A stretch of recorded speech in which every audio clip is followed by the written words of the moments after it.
Remember the 1992 Barcelona Olympics? That is when Michael Jordan and the Dream Team, the best basketball team ever, wowed everyone. But there was another team there too. They were not just playing to win medals. Their story is about more than just winning. It's about the real meaning of playing the game. This other team's story is just as exciting, but not as well known.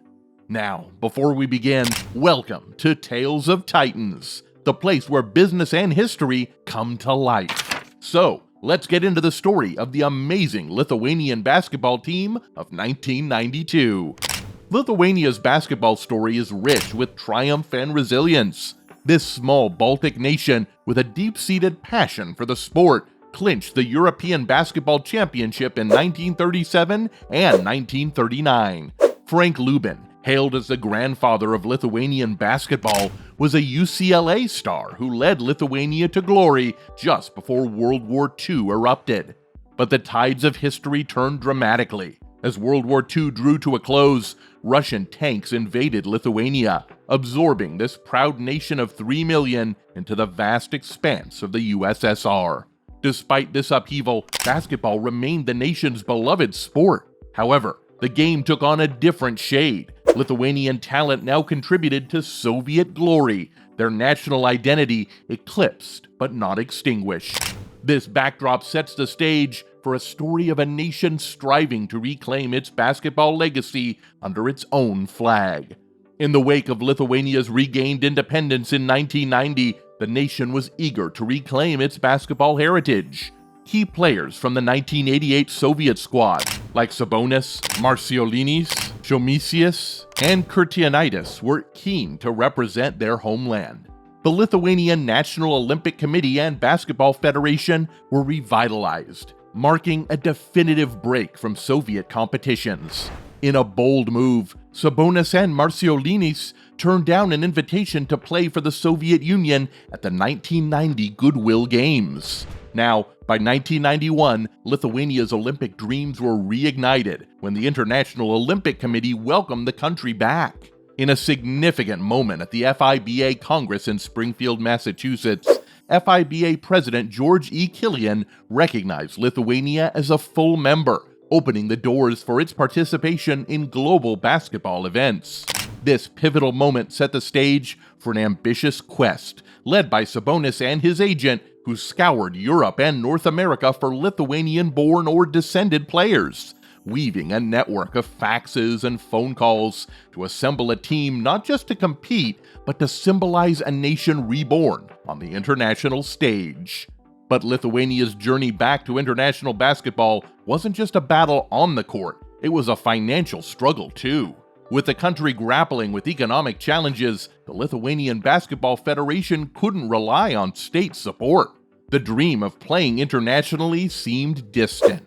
Now, Sarunas Marciolinis, a trailblazer as the first USSR player in the NBA with the Golden State Warriors. Using his experience and contacts in the United States, along with Donnie Nelson, son of his coach Don Nelson, embarked on a critical mission. They weren't just searching for players, they were hunting for financial lifelines. Their goal, to gather enough support to finance Lithuania's entry into the international games, and the pinnacle of their aspirations, the 1992 Summer Olympics. This was more than a quest for funds, it was a fight to keep a nation's basketball dreams alive. So, how did a group of guitar-playing rock stars get involved with a basketball team? Here's the story. Back in 1987, the Grateful Dead released Touch of Grey, a song that really put them in the spotlight. It was all over MTV and the radio, bringing in tons of new fans and a lot of money for the band. But the Grateful Dead didn't just keep all that money, they did something pretty cool with it. In 1983, they started the Rex Foundation, which helped a lot of good causes. They used their money to help homeless people, support AIDS awareness, and boost arts all over the world. In a twist of fate, Lithuania's basketball saga caught the attention of the iconic American rock band Grateful Dead, thanks to a captivating article by George Shirk in the San Francisco Chronicle. Struck by a story that echoed themes of life, liberty, and freedom, the band decided to step in. Grateful Dead's drummer, Mickey Hart, saw a reflection of their own ethos in Lithuania's struggle. Now, the band didn't just offer moral support. They made a significant donation of $5,000 to Marciulionis and sparked an ingenious idea. They initiated a unique line of tie-dye jerseys, blending Lithuania's national colors with the edgy, slam-dunking skeleton designed by New York artist Greg Spears. The shirts with a dunking skeleton on them were special. They showed the basketball team's fun, proud, and rebellious spirit. They were more than just clothes. They were a sign of the team's fun-loving attitude and their pride in representing their country. These shirts really stood out and told the story of the team's heart and courage. This collaboration wasn't just a financial boost. It became a symbol of cultural fusion and an unexpected alliance in the world of sports and music. Now, in May 1992, Lithuania began gearing up for its first big international basketball tournament since becoming independent. This was a big deal because it was the first time players who mostly played abroad could come together as a team. They were missing some key players like Sabonis, Marciulionis, and Karsanivas, but that didn't stop them. They played in the Nordic Countries Championship, a tournament with 8 teams. Lithuania showed their skill and determination, making it all the way to the final and finishing in second place, only losing to their strong rivals, Latvia, with a score of 80-95. Players like Gintaras Krapikas scoring an impressive 22.5 points per game, and Rimas Korenitias with 19 points per game really stood out. This tournament was more than just a competition. It was a statement of Lithuania's comeback in the basketball world. In the same year, Europe witnessed a historic shift in sports as several newly independent states, emerging from the dissolution of the Soviet Union and Yugoslavia, returned to the Olympic stage. Lithuania was among these nations, ready to remake their mark at the pre-Olympic basketball tournament in Spain. This tournament, held from June 22nd to July 5th, was not just a competition. It was a reunion and a debut for many countries. Lithuania found itself in the company of other first-timers like Croatia, Slovenia, Latvia, and Estonia, along with the Commonwealth of Independent States, formed from the non-Baltic Soviet republics. For Lithuania, a highlight was the anticipation of playing against the Commonwealth of Independent States, a symbolic matchup against the remnants of the Soviet Union. Arturas Poviliūnas, LTOK president, expressed the deep significance of this game, equating it to the Olympics themselves. Now, funded by the Spanish city of Melilla, Lithuania didn't just participate, they dominated. They secured one of the 4 coveted qualifying spots from among 25 teams, winning all 11 games they played.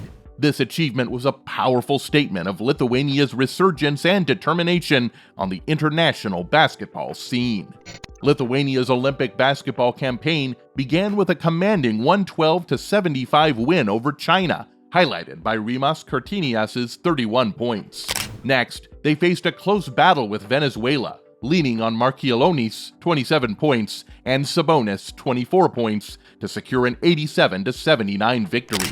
The team continued their strong performance, defeating Puerto Rico 104-91 with the golden trio of Sabonis, Marciulionis, and Kurtinias scoring 80 points together. Then a tough match against the unified team followed, where Lithuania briefly led but ultimately fell 92-80, despite strong efforts from Sabonis and Marciulionis.